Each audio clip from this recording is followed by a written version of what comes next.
Now I want to teach you how you can add more detail to your answer to describe places and things. To help with this, let's quickly cover off a handful of common describing words. Repeat after me.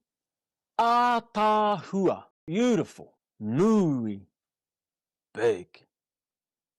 Iti, small. Kino, bad. Pai, good. Reka, sweet or yummy. Mō rika rika, disgusting. Ka pai. These kupu are useful in making your speech more colourful. Speaking of colourful, let's learn some basic colours while we're here. Repeat after me. Whero, red. Kakariki, green. Kōwhai, yellow. Pango, black.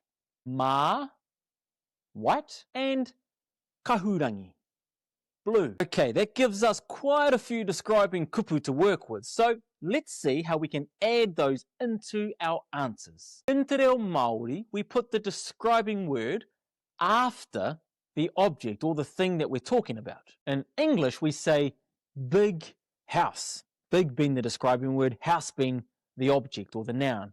But in Māori, we put the word whare first, followed by the word nui. So we say whare nui, not nui whare. So if you asked me the question, he aha tēnā, and I was holding a blue pen, I would say, he penne kahurangi tēnei.